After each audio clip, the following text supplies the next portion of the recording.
আসসালামু আলাইকুম। অসংখ্য ধন্যবাদ ভাইজান আপনাকে কথা বলার সুযোগ করে দেওয়ার জন্য।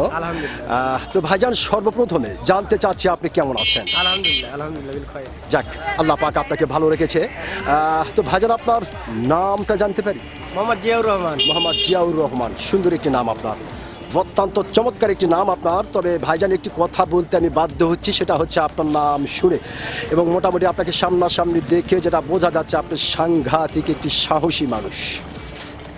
এটা কিন্তু ভাইজান আপনাকে দেখেই বোঝা যাচ্ছে। তো ভাইজান, যেহেতু আপনি বাংলাদেশের একজন সচেতন নাগরিক এবং বাংলাদেশের একজন সাহসী মানুষ, সেই ক্ষেত্রে এই বিষয়টা আপনার কাছ থেকে জানতে চাচ্ছি যে আমাদের বাংলাদেশ স্বাধীন হবার পর থেকে যতগুলি মানুষ রাজনৈতিক বক্তব্যের মঞ্চ থেকে শুরু করে নিয়ে ওয়াজ মাহফিল থেকে শুরু করে নিয়ে যে যেভাবে পেরেছে বাংলাদেশের অধিকার নিয়ে কথা বলেছে আমরা দেখেছি, সেই সমস্ত মানুষগুলিকে কারণে অকারণে বেকারণে হত্যা হতে হয়েছে।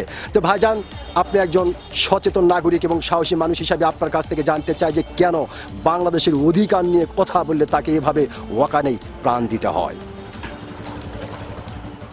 কেন কেন বাংলাদেশের অধিকার নিয়ে কথা বললেই তাকে হত্যা হতে হয়? আমরা কোরআন হাদিস থেকে বিরত। জি। কোরআনের হাদিস আমরা মর্ম জানি না, জি, বুঝি না। জি। কোরআনের হাদিস থেকে আমরা সন্ত্রাসী বা কর্মকাণ্ড থেকে আমরা দূরে থাকবো, জি, জি। তা বলা আছে তো কোরআন জি, হাদিসে। জি। আমরা কোরআন বেশি বেশি করে পড়তাম, হাদিস বেশি করে পড়তাম। ইসলামকে বাংলাদেশ 58% বা 95% মুসলমান, জি। আমরা যদি বুঝতাম তাহলে আমরা এই রসুল আকরাম সাল্লাল্লাহু আলাইহি সাল্লামের আদর্শ, জি, যেগুলো আমরা দিক নির্দেশনা পেয়েছি রসুল আকরাম আদর্শ, তাহলে আমরা শান্তির দেশ করতাম। তারা যদি আমরা তার সামনে আমরা যদি থাকতাম, জি। তাকে কথাবার্তা, চালচলন, আচার ব্যবহার, কিভাবে রাষ্ট্র পরিচালনা করেছে, কিভাবে সবকিছুই কথায় শেষ। কথায়। ওকে, হ্যাঁ। ধন্যবাদ আপনাকে।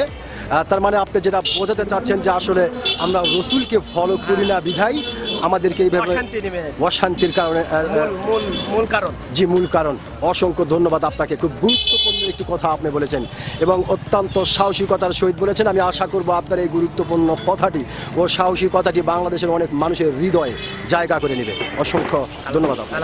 আলহামদুলিল্লাহ। আসসালামু আলাইকুম।